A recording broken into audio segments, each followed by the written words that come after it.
Let's bring into the conversation our friend there in Florida, reporter for the New York Post, AG Gancarski. He joins me.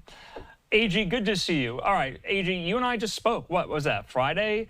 And each and every time we talk about this, and we've talked about it for years, you always remind me, you always tell me every hurricane is political. What do you mean by that? Yeah, I mean, I said this the last time I was on, and thanks for having me again. Yeah, there's nothing more political than a hurricane. The response, the lead up, all of these things, they require an interface between various levels of government, levels of political parties, and in a partisan political season and political dynamic like Florida's, you can see the challenges over this news cycle with the Harris and DeSantis narrative that you just outlined. All right, so, AG, what is going forward going to be the case here? I mean, we've seen in the wake of Hurricane Helene the rampant misinformation that is out there about FEMA resources, about individuals claiming that resources are being blocked in some capacity here. So Hurricane Helene has been politicized to some extent here. We're 28 days out from the election. And even before Milton has made landfall, you're seeing it being politicized now, aren't you? Oh, absolutely. I mean, and yeah, I mean, as you mentioned, Helene and the politicization of that, the federal response in North Carolina, Georgia to a lesser extent, was a big narrative for Republicans, saying the federal government was abandoning people in predominantly Republican areas in North Carolina. But that set the stage for the storm, which looks to be a Florida problem. And DeSantis didn't meet with Joe Biden after Helene. When Biden came to survey the Helene damage, he was somewhere else. He flew 40 minutes away and had his own press conference at the same time. So you have to use that context to see, a situation with Harris where Harris calls the governor staffers tell media that he wouldn't talk to her because it's political. And then when he's asked at a press conference, at the Emergency Operations Center, he gives a different story entirely. Yeah, so, AG, what is DeSantis up to here? If he says that he wasn't really made aware of the fact that she called, even though those in his office earlier today, at least according to NBC and ABC, said he had outright not taken the call. Yeah, if he wasn't aware, this is a fireable offense for staffers. I mean, job one during a hurricane, before a hurricane, after a hurricane, is interfacing with the federal government.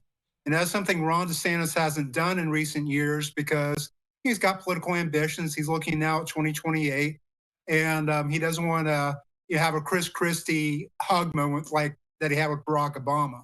So DeSantis is very careful to avoid appearing with Biden or Harris, appearing to cooperate with them.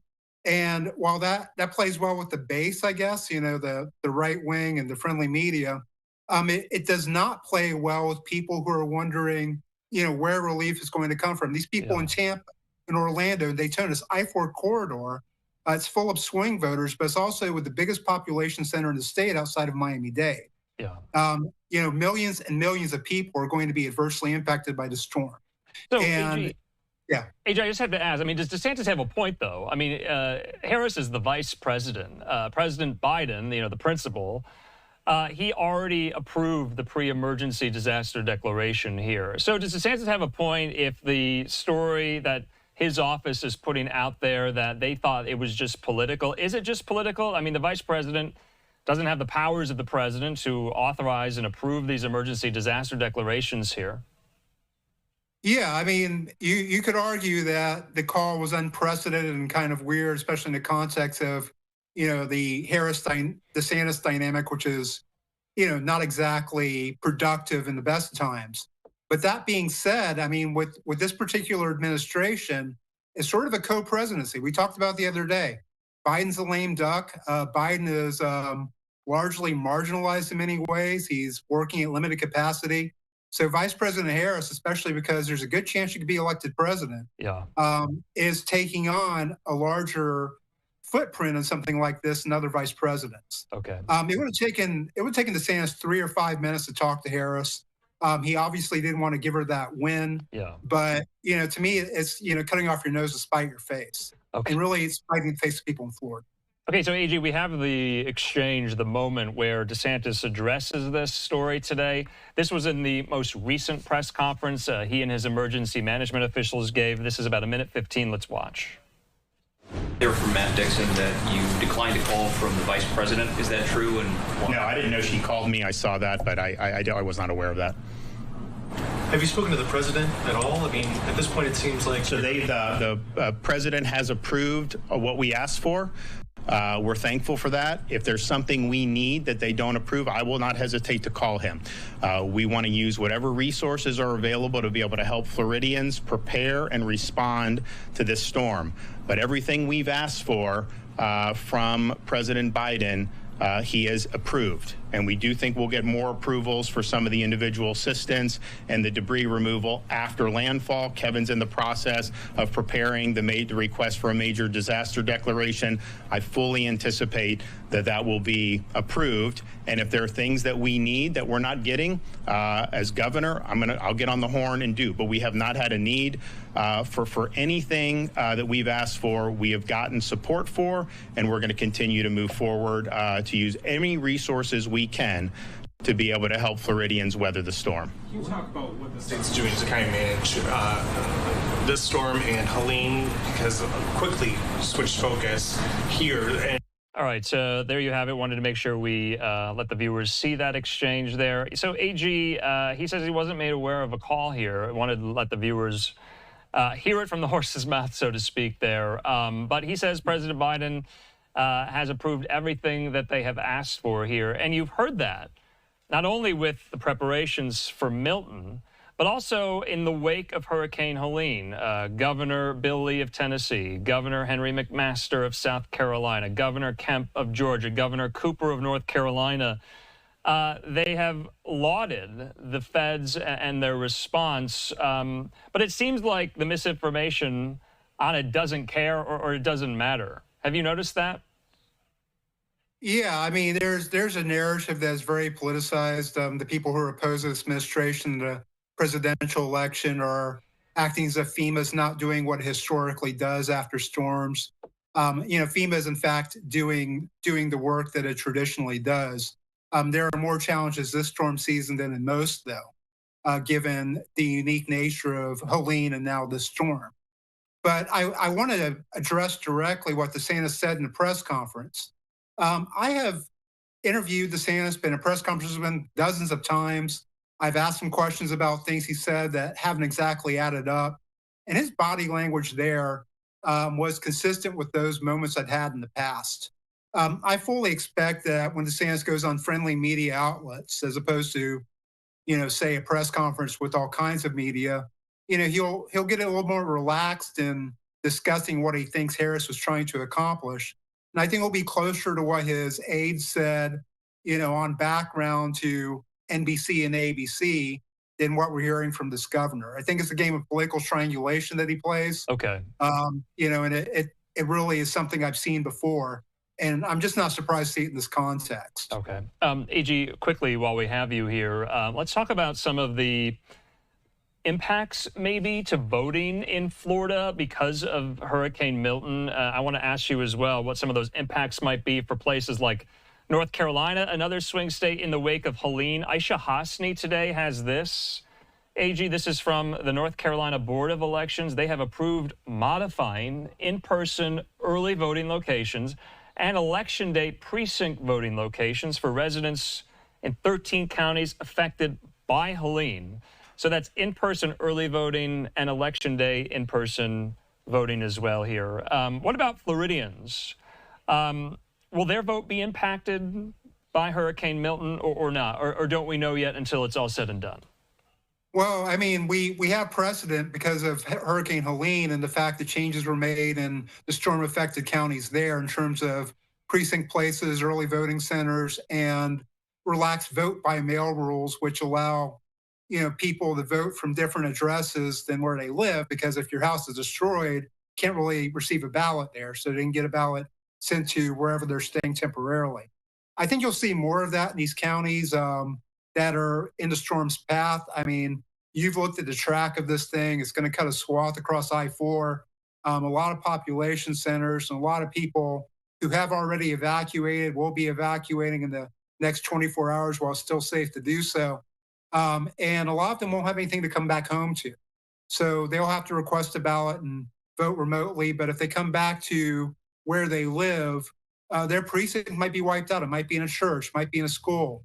If that's flooded, they're going to move that to someplace else. Okay. And these are the kind of adjustments that election supervisors have to make on the fly, unfortunately, in Florida in the last few weeks before an election when we have an October hurricane. So you're saying there are contingencies in place for something like a major hurricane here because, you know, you can't send in your absentee ballot if your mailbox was wiped away or if your precinct location was wiped away. To your point here, I mean, I don't want to be simplistic about it, but people, and I get this a lot, I've gotten it a lot for the last week and a half, not even people who live in North Carolina and Florida, they're asking me and they're concerned about will these votes get to where they need to be so people's voices can be heard in the wake of these hurricanes? That's a valid question.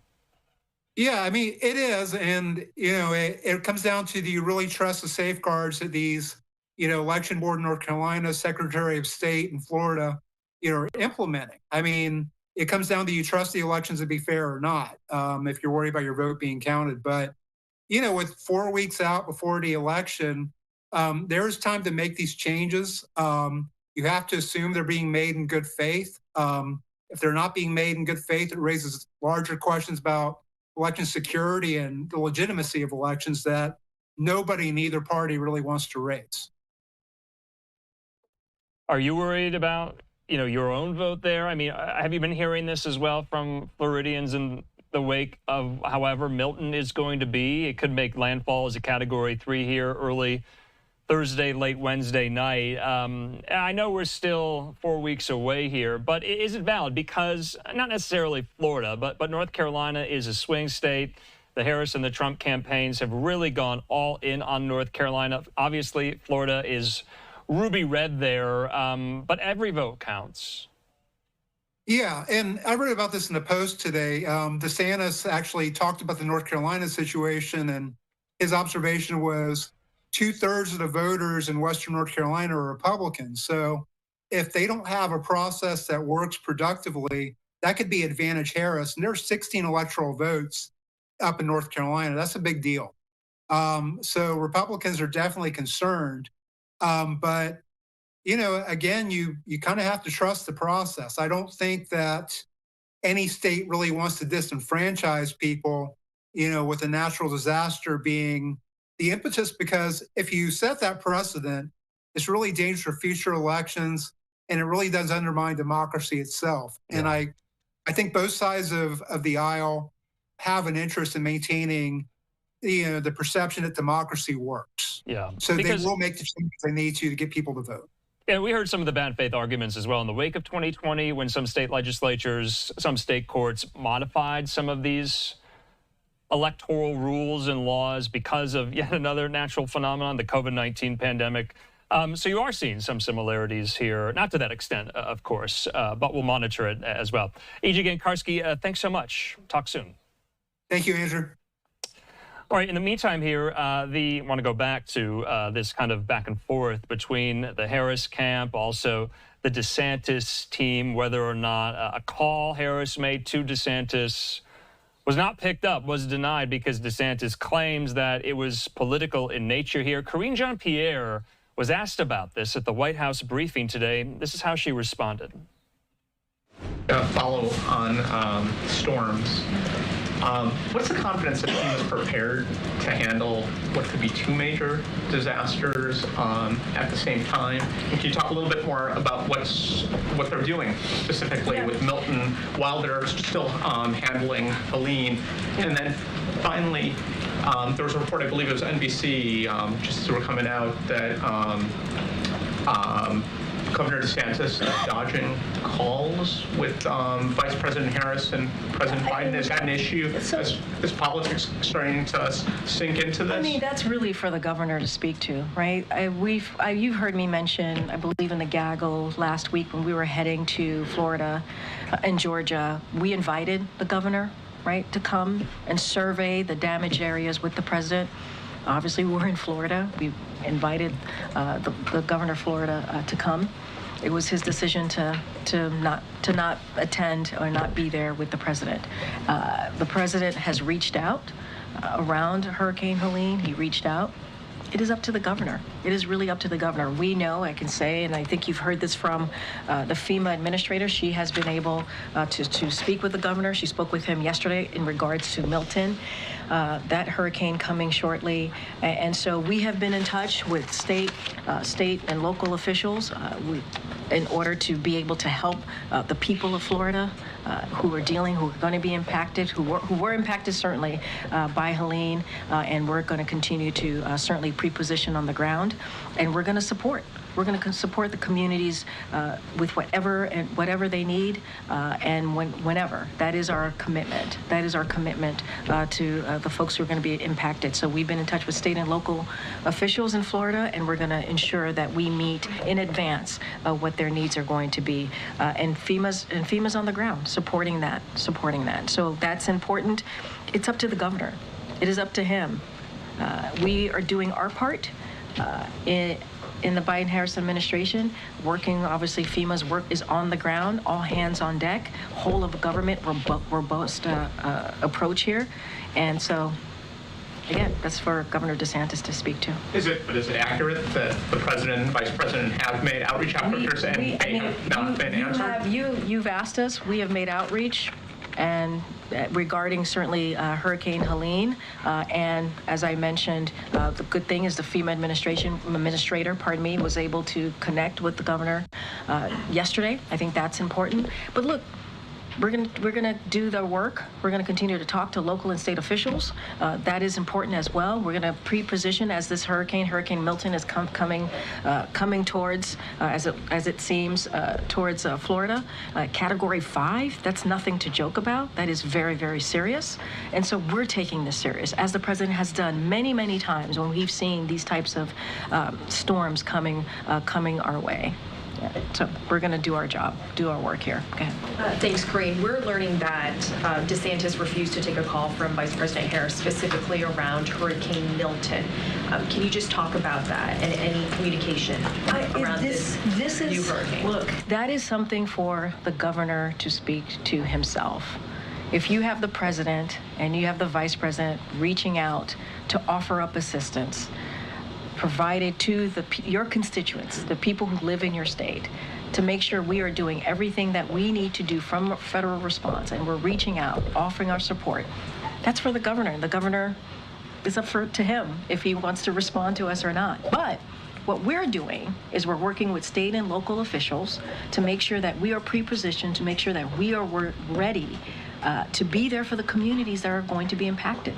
We are doing the job that is needed, that we believe is needed to protect the communities and to make sure that they have everything that is needed. You heard me talk about the declaration. We approved that for Florida. That's moving forward. And so we're taking this very, very seriously. That's for the governor to speak to. That is. Trump and some of his Republican allies have been spreading misinformation about the federal response to Hurricane Helene. So what exactly is the White House doing to combat that misinformation? And can you just talk about the impact it's already having on the ground? It's a great question. Combating misinformation and disinformation is always, always critically important. It is. You heard the laydown that I gave at the top. The reason I did that at the top is because we wanted to make clear that things are available to the public, folks who are impacted, and that misinformation, disinformation is indeed dangerous. It gets in the way in what we're trying to do here. It does.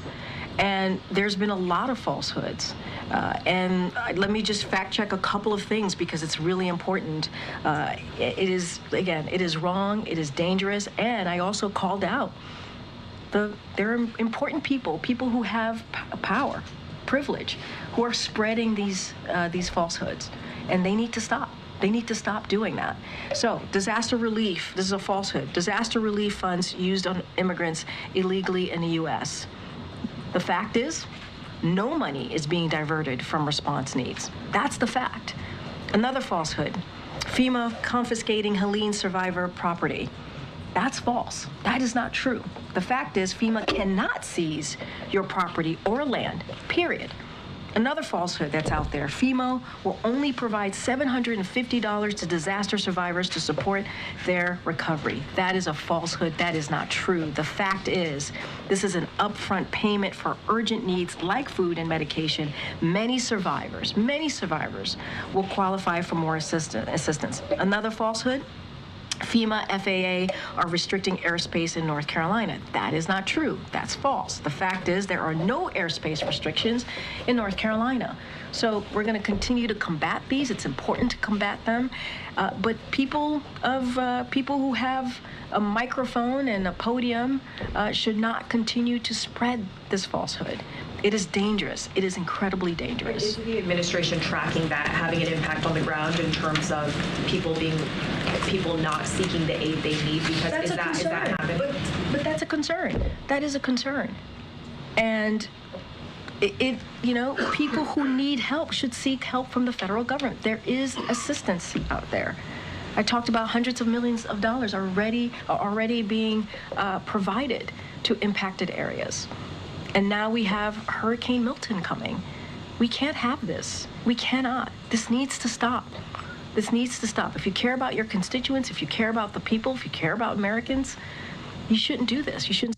All right, Karine Jump here at the White House press briefing today, responding to some of these claims of misinformation that are rampant in the air in parts of North Carolina, Georgia, Florida, in the wake of Hurricane Helene. Now we're on the precipice of yet another major hurricane, Hurricane Milton. I want to put this up. This just coming into us from the White House saying, quote, this evening the president had separate calls with Florida Governor Ron DeSantis and Tampa Mayor Jane Castor to get a first-hand report on recovery efforts from Hurricane Helene and to discuss preparations for Hurricane Milton. Live now look there at the White House. President Biden speaking on the phone tonight with Governor DeSantis and Mayor Castor of Tampa. In the meantime,